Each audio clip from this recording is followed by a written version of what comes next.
Hi, David. Hey, Will, how's it going today? You're on mute, David. Oh, there we go. Can you hear me now? Yeah, I can. All right. Hello. How are you? Howdy. So, welcome everybody. We are going to be discussing, of course, another one of our upcoming trips today.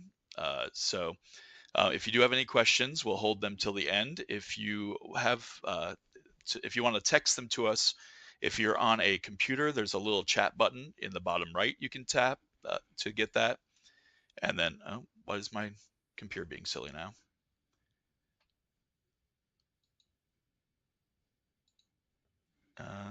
Okay, there it is. Sorry. Mr. Faulkner, you are sharing your screen too.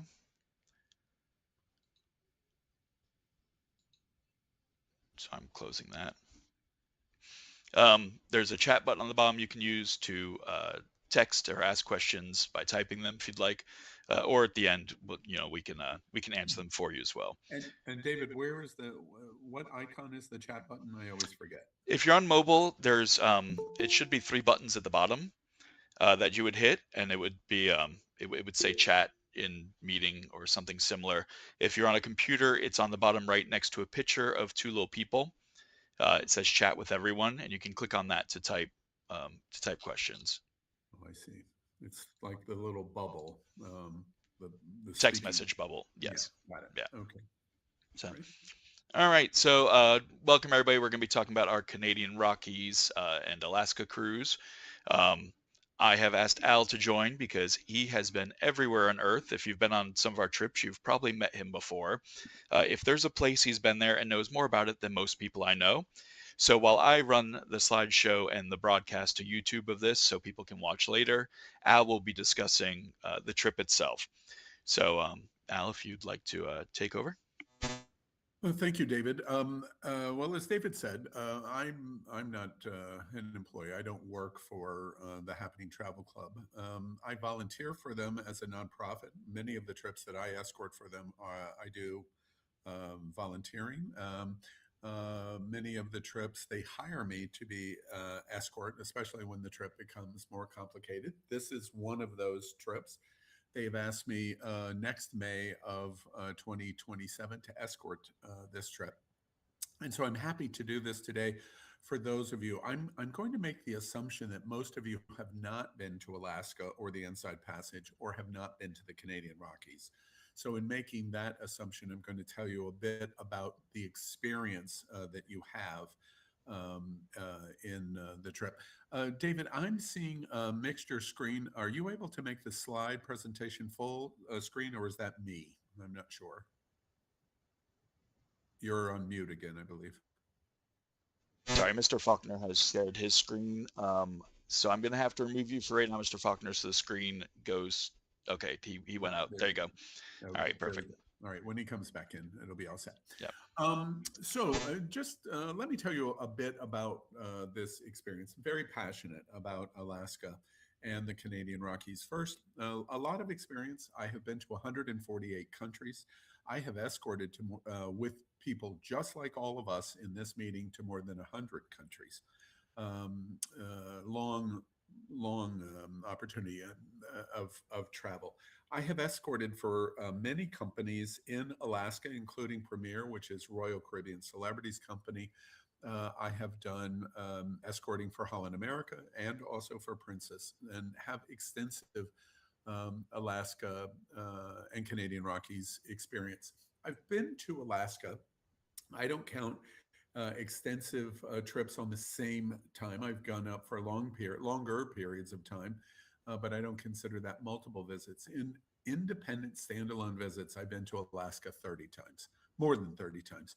I have been to every corner of Alaska. I escorted a group up the Hall Road, which is the dirt road from Fairbanks all the way to Prudhoe Bay, which was quite an adventure across the over the Yukon River. I've been up to the end of the Iditarod at Nome. I've been to Kotzebue, the native village on the Arctic Ocean. I have been to Katmai, where the grizzly bears gravitate in the late summer, early fall, and they stand in the falls and the salmon literally jump in their mouth, and have done all kinds of adventure things, seeing wildlife and animals. I had one time in Skagway traveling to Whitehorse. I was there early in the season looking for a company that had hired me to do some scouting for them. And I was driving a car in late April and came over a hill at the Yukon Pass, and there was a wolf walking in the middle of the little two-lane road. It stopped, turned around, and sat down in the road. And I was the only car that I saw the entire day, and the wolf stayed there for about an hour. Many experiences like this, both in all of the seasons, winter, spring, summer, and fall in Alaska. So very passionate about this destination. I hope my words will help you love it as much as the destination I do. All right, next, David. Next, right. I'm going to, in this instance, David has this slide. I'm escorting, I'm the one on the right in front of the Eiffel Tower. Next. So this itinerary, May 13th to 28 next year. First off, a lot of people have incorrect images of Alaska. For us in the lower 48, especially for most of us being here in Florida, we think Alaska is glaciated, and it is. It has the largest glacier fields in the world outside of Greenland. And there is a lot of mountain and snow and ice, but it is a misnomer that it is frozen. Actually, mid to late May up until about the 10th of June is my favorite time of the entire season. Alaska season runs May 1 to September 30. And that is, and Alaska season is first and foremost has nothing to do with weather. It has everything to do with cruise ships. 85% of everyone that goes to Alaska is on a cruise. And as a result, that's when the season is. So it's not that the weather is good or bad, it's just that's when the cruise ships go. And so therefore, that's the season. Of that season, which is May 1 to September 30th, the end of May and into about the first 10 days of June is the absolute best. A number of reasons. The weather is good. It's not going to be hot. You can be in Fairbanks. I have been in Fairbanks when it's almost 100 degrees, and it's very unpleasant to be in Fairbanks. I have been in Denali National Park when it is 85 degrees and very unpleasant. And not because of 85 degrees, but because when it gets that warm in the interior, there is ginormous numbers of mosquitoes. And when I say ginormous, they're about the size of sparrows. And so it can be an unpleasant time to go. You will not experience that on these dates. The weather will be much more moderate and pleasant. It's not frozen. And it is a good time in terms of especially wildlife viewing. Early in the season, the bears have just emerged. They start at the end of April. This is a really great time to go. And this is on Royal Caribbean's Voyager of the Seas. The ship is a little bit older in the Royal Caribbean class, but for Alaska, this is an excellent ship. And the Inside Passage is quite a great way to do it. Now, one of the things I always tell people about Alaska, if you're interested in the interior, this is not the right trip for you. There are two types of Alaska cruises. One is, which is the most popular, round trip Seattle, which is what this cruise is on the Voyager. You're going to sail the Inside Passage, which is the most scenic ports. I'm going to talk about those in a moment, of the Inside Passage. The second, less popular, but more promoted by the cruise lines because they make so much more money on it, frankly, is a north or southbound cruise between Vancouver and Whittier, Seward, basically Anchorage. And from there, you can do the interior, going on from Anchorage to Denali National Park and Fairbanks. That is quite a great itinerary. However, this is a better itinerary. And the reason is while everyone wants to get to Denali and Fairbanks, and I love it too, it is not the Canadian Rockies. The Canadian Rockies is by far much more spectacular and scenic than the interior of Alaska. So, in this instance, this is really combining the best of both. What you want to see by cruise is what you're doing on this cruise, the Inside Passage round trip from Seattle. When you're doing the Inside Passage, you're getting as far as Skagway at the Lynn Canal. So you're going to see glaciers, you're going to see the historic ports. Juneau, Alaska's capital, is the only water-locked capital of the 50 states, and Juneau is locked, Ketchikan, etc. But this portion of that finger of Alaska is a tiny portion of Alaska, tiny, less than traveling an inside passage in this peninsula of the state of Florida. That's essentially what you're doing in the inside passage. You're through Canada and their inside passage, and then to Alaska. In comparison, Alaska is gigantic. If you took the state of Alaska and put it directly on an overlay of the United States continental US, the eastern tip of the Aleutians would be in Manhattan in New York, and the western tip of Barrow would be in Los Angeles, California. That's how big Alaska is. You can't do it on one trip. I have been 30 times and would basically say, I've seen Alaska, but it's taken that many trips for the different regions. This is an example of it. This cruise focuses on, in my opinion, the most scenic portion of Alaska, which can be seen in a southeastern Alaska inside passage cruise. So that's what this does on the Voyager of the Seas. Next. 16 days, quite a good value. When you look at the pricing, the Travel Club, because they're a nonprofit, they're able to do some things that I can't see any other organizations do. They're not a travel agency, etc. All of you know these details. The $26.99 is inside two lowers and includes all of the government taxes and fees. That's about $169 a day. Quite a good value for this trip. Considering it's fully escorted in the Canadian Rockies and on the ship. So it's escorted on the ship. I will be with you for the entire time of the cruise, and that's very valuable in terms of in the individual ports. We will have special programs on the Inside Passage, on their ports like Ketchikan, Skagway, Juneau, etc. So it's completely escorted. First class hotels. The hotel accommodations are in Seattle, Washington. That's the only U.S. overnights. That's at the beginning of the trip and at the end of the trip.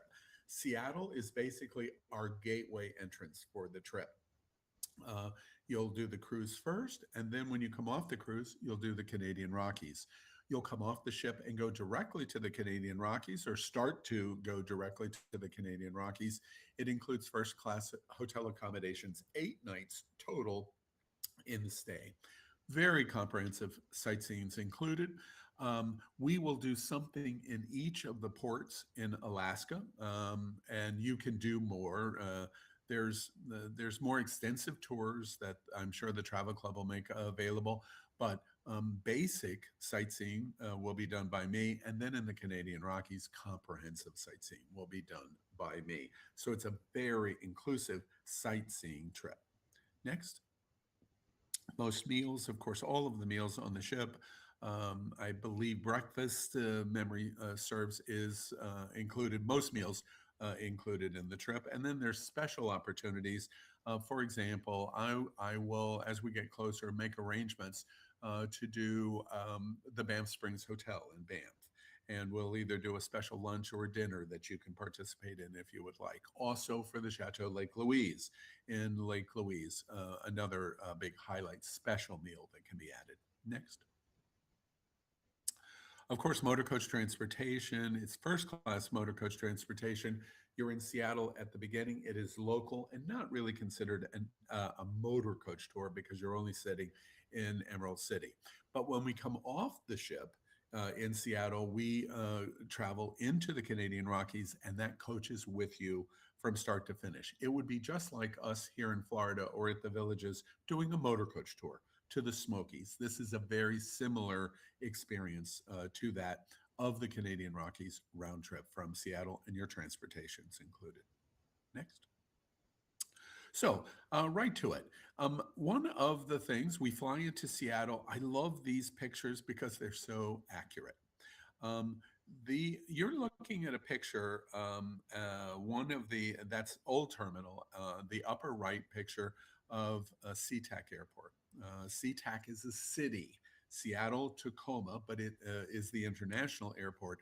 But SeaTac is also a city between the city of Seattle and the city of Tacoma.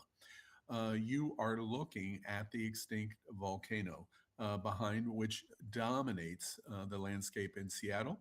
The upper left hand picture, you're seeing the mountains of the Olympic National Park across Puget Sound. So you have the volcano and mountains on one side of you to the east, and you have the Olympics to the west. It's one of the reasons it makes Seattle such a spectacularly scenic city. Today is the first day you'll fly to Seattle, and on the first evening, we'll have a happy hour where we all meet all of the guests that are participating in the trip. You'll get to meet me. It'll be hosted by me, and we'll begin our tour. Next day. On day two, we will travel from the hotel and board the Voyager of the Seas. Very interesting in downtown Seattle. You've probably heard of Pike's Place Market. Quite interesting. Uh, uh, at Pike's Market in downtown Seattle, the pier, what we consider the Port of Miami here in Florida, or Port Canaveral. Seattle's port is a little bit different because it runs the shore line of the mainland in Seattle along what is called Alaska Way. And that's actually the name of the street, with the piers of the ships lined up and docked there on Alaska Way. And that's where we will go that morning to board the Voyager of the Seas on day two. Next. Then we do what has been called Canada's Inside Passage. They don't use that phrase very much. It shows you my age and how long I've been around. The Inside Passage is a coined word which comes from 1898 and the Yukon Gold Rush. And in the gold rush, which is really what founded the importance of Alaska in the Yukon, was going up Canada's Inside Passage. It is a scenic waterway of approximately 1,000 miles that gets to the farther northern point of Canada and Alaska's Inside Passage. It is completely a protected waterway, quite spectacular, with mainland on the right as you're northbound, left on southbound, and islands that populate. Think of it like our intercoastal waterway with spectacular mountains and glaciers. And that's what you do here. The upper left picture is quite good in showing you what the mountains look like. And very much our departure in May will look like that because there will still be snow cap in the last 2 weeks in May. Next. Then to Juneau. Juneau is a fascinating capital city. It's only about 40,000 people. It is completely land water locked. There is no road in and there is no road out. You can drive approximately 20 miles to Gastineau and then the road stops. That is the only way in and the only way out in terms of transportation, highway, car, road. Then the way you get to Juneau is to fly. They have an international airport, although it's a small international airport being in capital city, but they have it. Most people come in and out of Juneau by boat and ship. The Alaska Highway runs not far north of Seattle and does a departure every 3 days, sailing on the Alaska Ferry. And you can actually get accommodations on the ferry. It's some people think it's cruising. It is not cruising. As long as you're very adventuresome, I think it's great. But if you're a cruise ship passenger, if you're interested in Voyager of the Seas, the Alaska Ferry is not the way to get to Juneau or the other Inside Passage ports. The capital is quite beautiful. Alaska has a very significant native population. And in Juneau, you are traveling through, and your port stops are in the only Arctic rainforest in the world. It is considered like a tropical rainforest, although it is temperate, it is a rainforest. And as a result, because of the mountains keeping moisture in from the Lynn Canal and the Inside Passage, it's very wet. It rains a lot. You want it to rain a lot because it is quite beautiful because of all of the rain, and Juneau benefits from that significantly. The upper left-hand picture that you see there are ships that are in dock, in the docks right west of downtown. You can walk into town. The upper right picture that you're seeing is downtown. There's no skyline in Juneau, even though it's the capital of Alaska, because of its size. And it's just not practical to have many tall, high buildings in Juneau. So therefore you don't, and you can walk to it. Quite outstanding. There's a great salmon bake here. Uh, and of course, the most famous thing to do in Alaska is helicopter flight scene. The upper right picture that you see with the snow on top, the picture you see to the left upper picture, that's at the top of Mount Roberts. Over this relatively low mountain, on the other side is one of the largest glacier ice fields in the world. It's called the Juneau Ice Field. It's approximately 70 miles long. And a fabulous, fabulous experience is to do flight scene. They, uh, they fly from the Juneau airport over this mountain, and you fly from the Mendenhall Glacier up the ice field. You land on the glacier on the helicopter and get out. You put your hand in the glacier water. You're able to taste the water. The water is approximately 10,000 years old in the melt that you do, and the view is spectacular. You get the moon boots, so you're safe in walking on the glacier. It's an outstanding experience, and that is done here in Juneau. If you would like to do that, many other opportunities of unique sightseeing and experiences, and I'll be able to help you with all of that. Next. Then the ship continues on to Skagway and the Yukon Territory. This is a fascinating place because that picture you see is all of Skagway. There is nothing else. Skagway at its peak in the summer has about 3,500 people. That's its total population. On some busy days, there can be as many as 25,000 cruise guests in Skagway. It is so popular. And the reason is it is the gateway into the Yukon. This is at the end of what is called the Lynn Canal. The entrance to Glacier Bay is on this Lynn Canal. In fact, the upper right picture, the mountain you're looking at to the right, that is a glacier that you're looking at in the upper right of that mountain. There are 17 glaciers on this canal, of course, leading into Glacier Bay National Park. Quite spectacular. This is important because of the history of the 1898 gold rush. And this is where miners would come from Seattle, paying a passage to get on a boat or chartering a boat or whatever it was to change their fortunes. So people from New York and Boston and Philadelphia and Chicago were coming to Seattle to get to this street in Skagway. The very famous Yukon Railroad is here, the White Pass, and you can ride the train up to the top of White Pass. Another really good excursion here in Skagway is to take the Yukon tour, and it's done by kind of a mini motor coach, like 24, 26 seats, and it takes you across the Yukon, probably the only opportunity in your life to be able to take a picture at the official provincial sign of the Yukon Territory, and you do that from here in Skagway.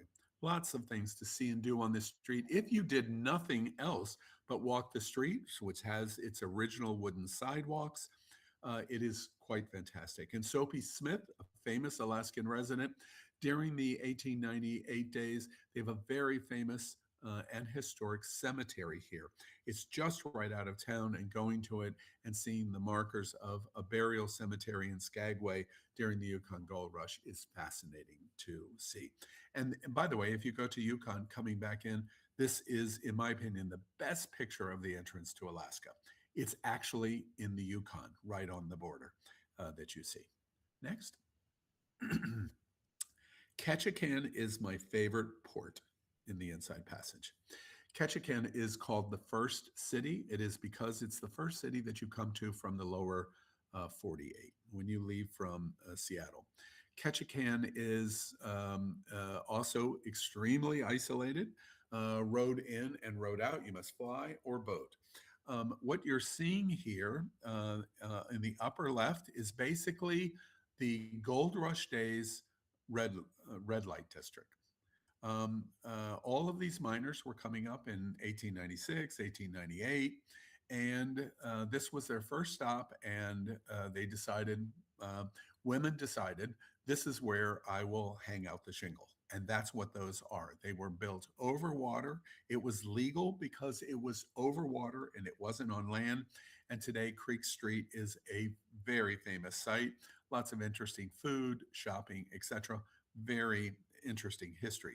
Ketchikan is also very well known for its excursion possibilities. To go to see the grizzly bears, you can take a boat tour to an island where you see quite a bit of bear, and also one of the two most popular excursion events that you, if you're interested in, you would want to plan on in advance. I'll help you with that. Is first to go fishing, and you go salmon fishing here and you catch salmon. And when you catch the salmon, they actually will prepare it for you, ship it back if you want, or they prepare it so you can bring it aboard the ship and the ship will store it for you. Either way, that's a fun excursion. And probably the most famous is the float plane. You take the float plane from here, it will take off right next to your ship and it will go to the national park, which is about 40 miles south of Ketchikan, with the canyon walls quite scenic. Ketchikan is a lovely, lovely day. Next. You have a day at sea, which you'll be happy to. This is a very scenic day. This is not like Caribbean cruising. You're going to have beautiful sights the entire time. And so this is a beautiful day in terms of seeing glaciers and the mountains and sea, all flat protected waters. This is a cruise that basically never, rarely has shipwreck, as we might experience in the Caribbean. Quite a wonderful day at sea. Next day. This is unusual. This caught me by surprise when the travel club asked me to escort this trip and I looked at this itinerary. This surprises me because if you look at most of the itineraries, Victoria is spectacular. Everybody wants to go to Vancouver, but Vancouver is Seattle or San Francisco. It's basically the same thing. It's beautiful, no question about it, but it's not Victoria. Victoria is on Vancouver Island, and it's that giant. When you look at the map of Canada or British Columbia, it's that big north-south gigantic island, 500 miles. It's the size of Florida, this island. At the very southern tip is Victoria.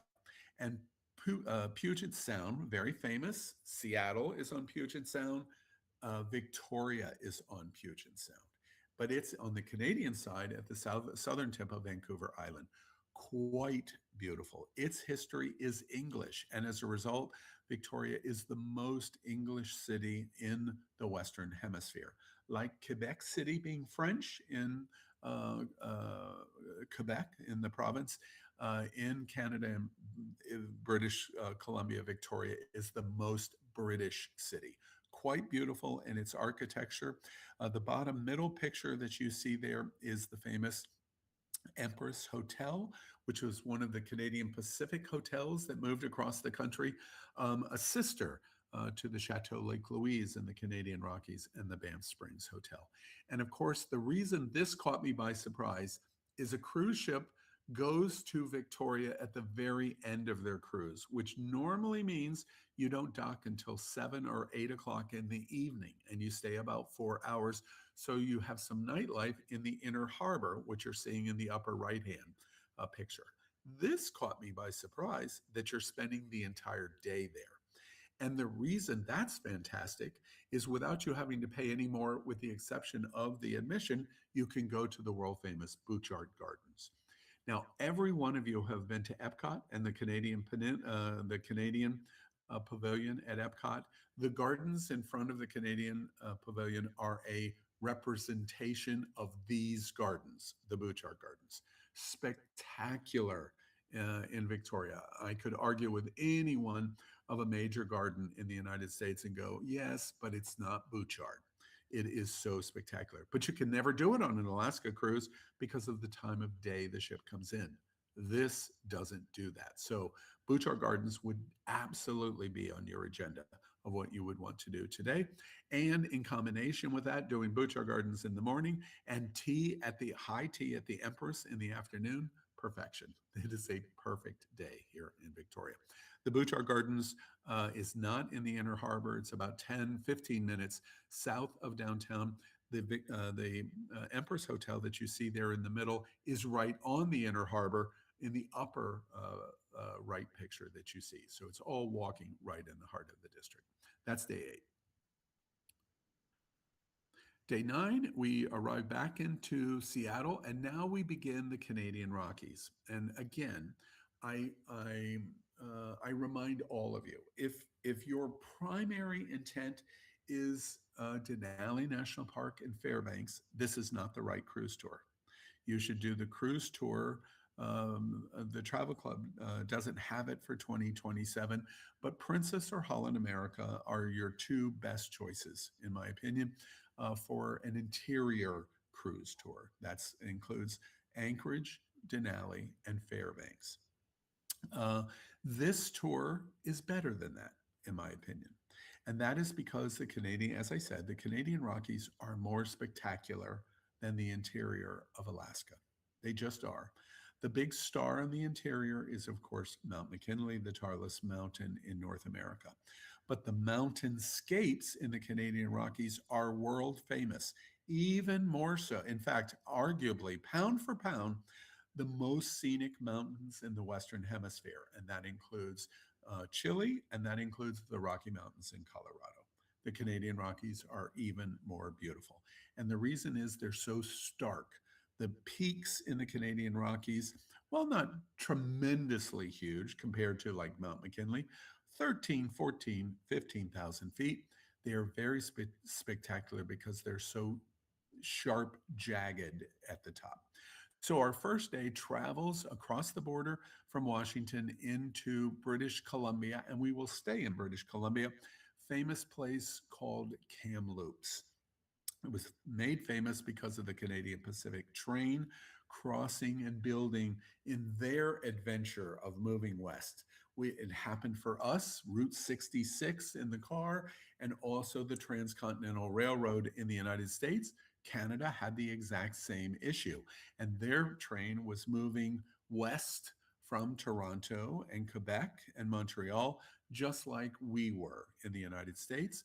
And Kamloops was one of the big overnight locations. So that's what we'll do. This is Central Farming Region. Washington and British Columbia are mountainous on the coast. And then when you come into British Columbia from the mountains of Vancouver, you saw the Winter Olympics in Whistler, in Vancouver Island, etc. Then it goes very flat. And it's very flat, which is where Kamloops is. And that is principally why this is the major farming region in the entire country. Farming and especially grapes. This is where some of the best wine and the best ice wine in the world is grown. Next. Day 10 now begins to move into the Canadian Rockies, and spectacular. It is so stark. If you have been to Denver, you know in traveling eastern Colorado toward Denver on that interstate, and you continue past to Denver, if you've done that, or in Salt Lake going east, it's a similar situation. It's rather flat, and then the mountains begin. What you see in Colorado or what you see in Utah to do that, this happens faster and bigger in the Canadian Rockies. Your travel from British Columbia to Alberta, the province of Alberta, travels through 3 national parks. Big highlights are Revelstoke, and then, of course, the most famous Banff National Park. The mountains are quite spectacular, lots of scenery. It is just a dream. The whole day is a dream of looking out your window. We'll make lots of stops. The famous Canadian train that travels from Vancouver does this route. But frankly, unless you want the experience of the train, the motor coach tour is a better way to do it because you have stops also. But this arrives in Banff National Park, which is arguably the most famous location in the Canadian Rockies. Next. We have a full day of sightseeing. The pictures are no exaggeration. That's Moline Lake on the upper right. It is that color. It is spectacular. The reason this is so spectacular is this was a glacier ice field of more than 1,000 miles north to south 10,000 years ago. And the sediment remains of the glaciers while most of them are gone. There's a few exceptions I'll tell you about. The color of the water is like what you see in places in Alaska. Um, Although the mountains are not as spectacular. The mountains in the Canadian Rockies are better than the mountains in the interior of Alaska, with the exception of Mount McKinley or Denali, whichever, however you call it. But the lakes and the mountain peaks are just absolutely breathtaking. And we do a comprehensive day of sightseeing here in Banff. Next day. One thing I should, I can point out an example of it. Today, we travel what is considered one of the 10 best roads in the world for sightseeing, and it's called the Glacier Parkway. This is a north to south, or we'll be doing it south to north. And if you look at the map, we are going to travel a small road, you see it there, that travels from Banff National Park to Lake Louise, into the heart of the Canadian Rockies on the Glacier Parkway, and then to Jasper National Park. The Canadian Pacific Railroad had three world famous hotels, among the best in the entire world. And I don't say that lightly. Banff Springs Hotel is arguably the most famous in its visual imagery, and that's in Banff and Banff National Park, not far off Banff Avenue. On this day, when we travel and leave north from Banff, you'll see Lake Louise. That upper left picture is Lake Louise. It is a glacier remain. That is what once was a glacier. That's what created the lake. And the building that you see on it is a favorite of mine called the Chateau Lake Louise. It's a beautiful hotel, maybe not worth the money that it charges. When we're there, it will cost about $700 a night to stay at the chateau, but quite spectacular. And we'll try to plan something special in going to do something there. And you will do the Glacier Parkway. The other, I noticed we don't have a picture of it, but one of the other things that's really great, as opposed to what you will see on your cruise, is you're going to see an interior glacier. And the glacier ice field north of Lake Louise and just south of Jasper, it's about an hour south of Jasper, you'll see the glaciers. It's an interior glacier, a hanging glacier. It is melting like all of our glaciers, fortunately, are. But one of the great things to do in our lifetime and on this trip next May is to ride a snow coach on the glacier itself. And it is a big, giant snow coach where the wheels, when you see the pictures, are about 12 feet tall. It's designed to cushion the vehicle so it does not damage the glacier, and it's quite a fun experience. And whether you go just to the visitor center, which we will do, or we'll offer time for you to take the snow coach on the glacier, it's a great experience. And that's also part of the Glacier Parkway. Then we get to Jasper National Park and we stay in Jasper. Next. We have a full day of sightseeing in Jasper, and Jasper is completely different than Banff, which is completely different than Lake Louise, which is interesting to me. The Jasper Park Lodge, which was the Canadian Pacific Hotel built in the late 18th century, was designed to be a luxury experience for New Yorkers, but especially Montreal and Toronto, to come to the Canadian West and basically do nothing for an extended period of time. It is quite beautiful, the lakes region. This is also a fantastic place for wildlife sighting. I have seen many times in Jasper herds of elk right in Jasper town center. I have seen moose right in the town center. There's some safety issues that we always cover and talk about what happens in interaction with wildlife, but it is a very, very interesting day, and our sightseeing is quite comprehensive in Jasper. Next. On day 14, we now begin coming out of the Canadian Rockies, but we have one interesting last stay in the Rockies, and it is called Sun Peaks. And Sun Peaks is a town that is like Zermatt in Switzerland or Whistler in British Columbia, kind of like Aspen in Colorado, although Aspen does have cars. But those other locations and Sun Peak is a pedestrian only town village. So all of its sightseeing, all of its restaurants, etc., are without vehicle. They don't allow vehicles in the inside interior of the town.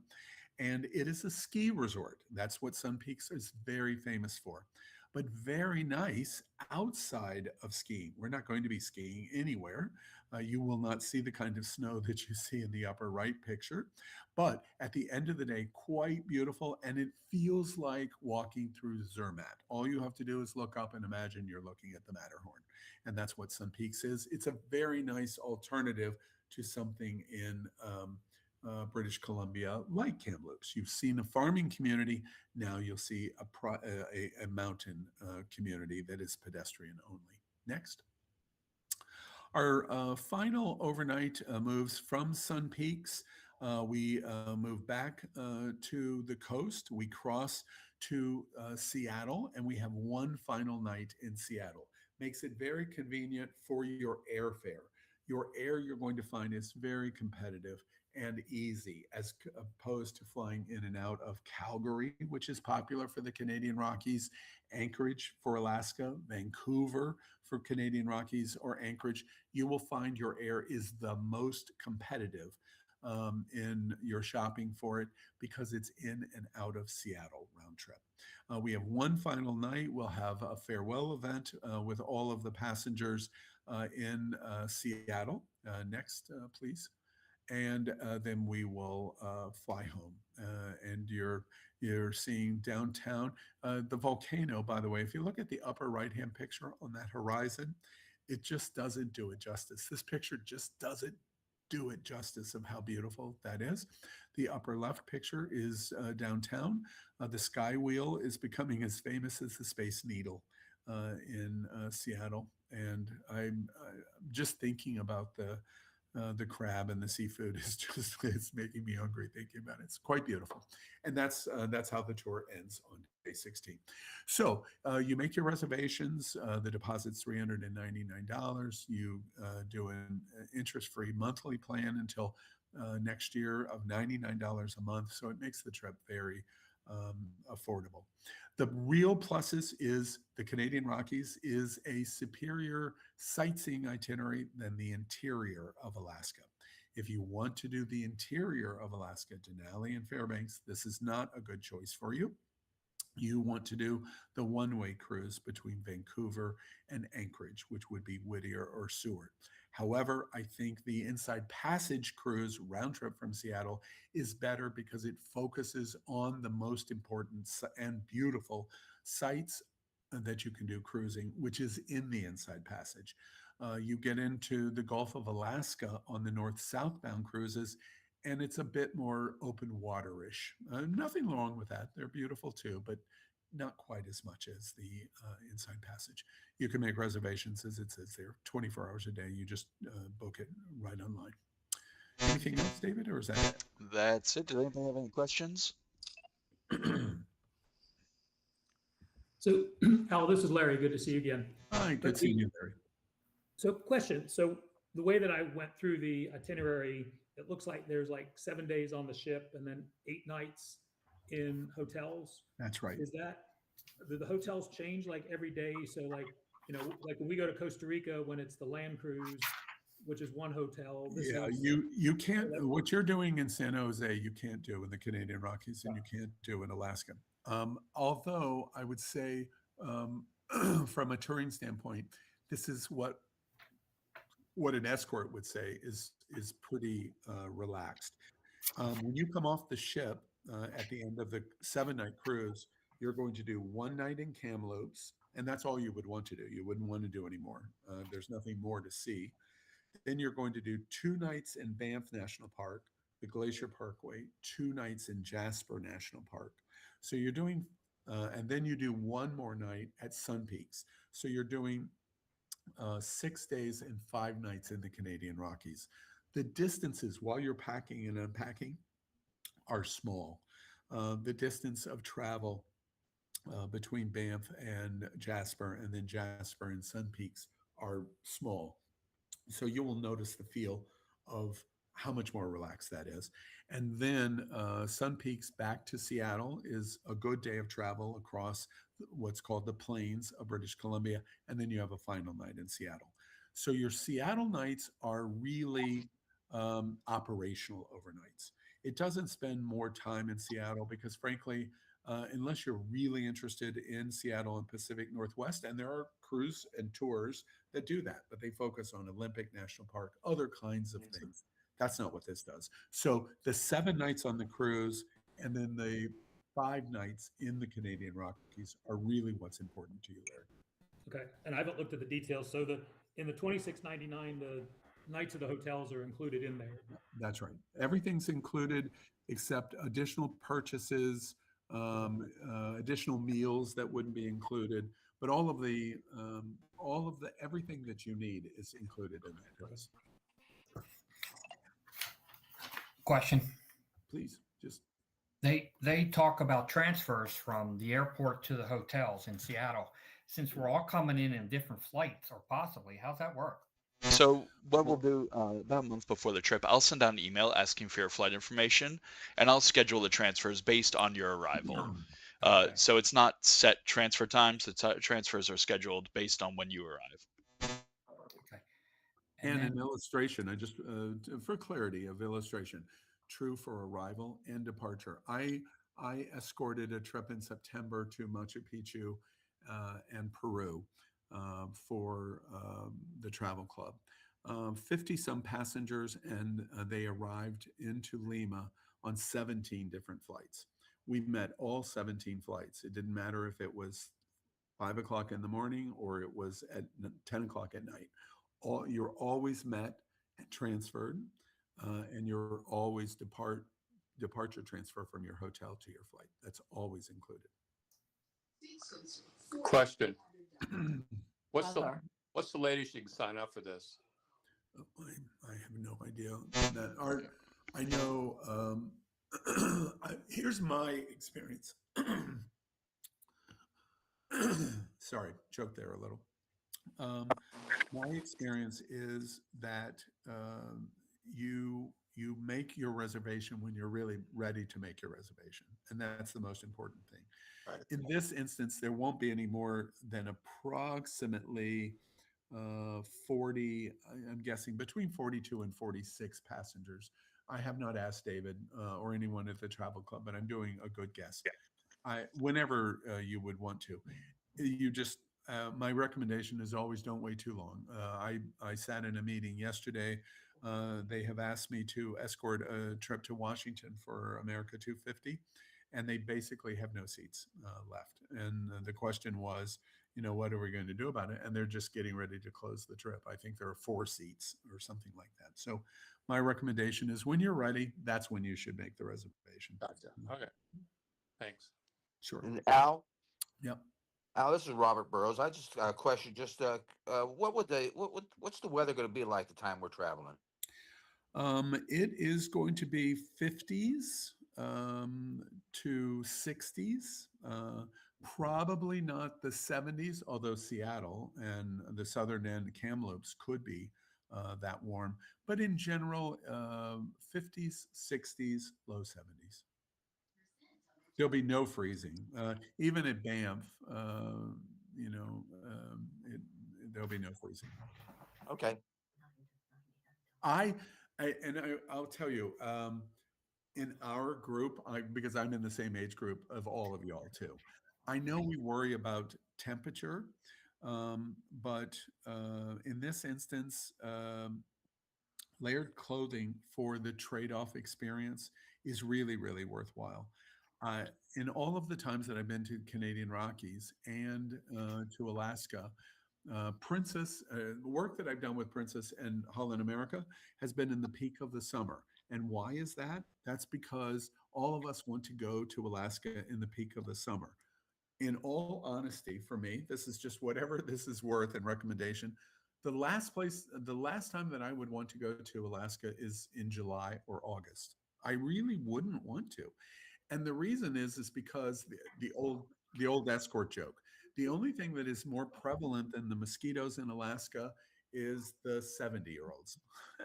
And I'm close to that, but I'm making the joke that that's when everybody wants to go, and for me that therefore is not when I want to go. And when you trade that off in terms of weather, the minor of 40, 50, 60 is highly worthwhile in my opinion. And were there any other questions? Yes. Yeah, I have a question.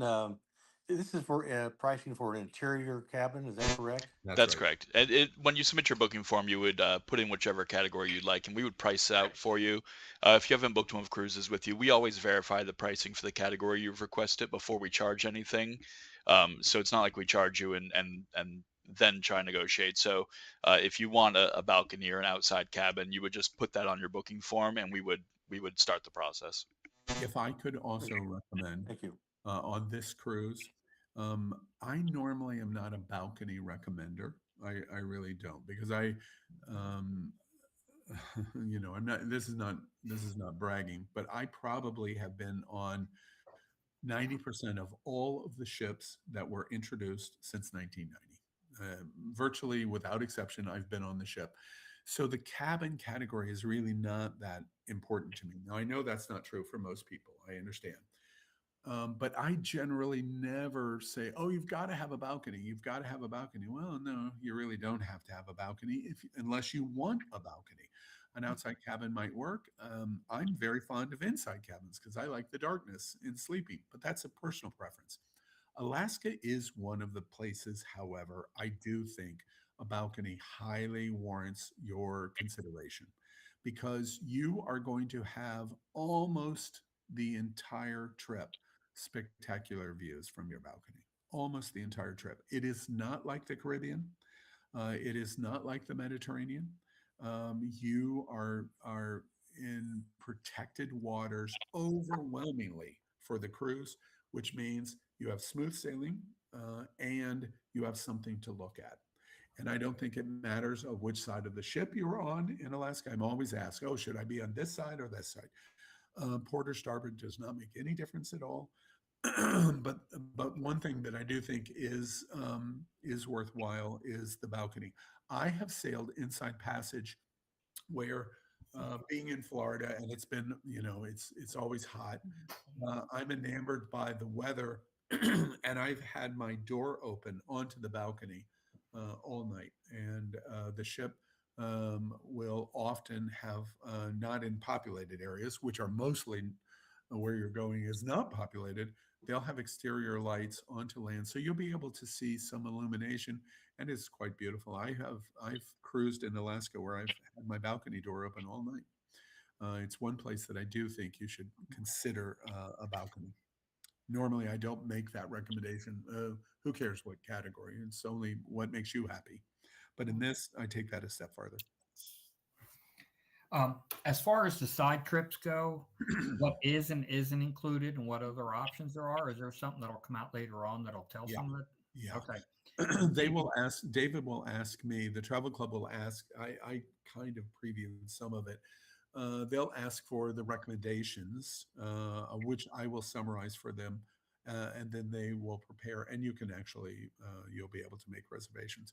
Um, the helicopter is really important in Juneau if you want to do that. If you wanted to do the float plane in Ketchikan, or if you wanted to do salmon fishing in Ketchikan and other places. We'll try to get a special meal. It could be, well, I won't go any farther than that. A special meal at Banff Springs with a tour, the Banff Springs Hotel and the Chateau Lake Louise. All of those kind of things will come later because they'll ask me and I'll make recommendations. Oh, you should consider this and you should consider this. And then they'll put that together. Okay. And David, can I talk to you after this is all over about something? Yeah, if you want to message me, I'll call you. That'll be the easiest way. Okay. How do I message you? If you text the travel line, Okay. and I'll get it, and the line's getting ready to go off because it's almost 4, but I'll call you afterwards. Okay. Any other questions that I can help you with? Any questions? No. All right. Okay. Well, David, thank you very much. It's really an outstanding experience. I think you'll like it very much. So, David, thank you. And nice to be able to talk about Alaska and Canadian Rockies. Thank you, Al, and thank you everybody for joining. Thank you, Al. If you do have any Bye-bye. questions, Thank you, again, Al. feel free to text the travel line, or you can email us at info@happening.travel, and me or one of my team members will get back to you as soon as we can. So thank you, everybody.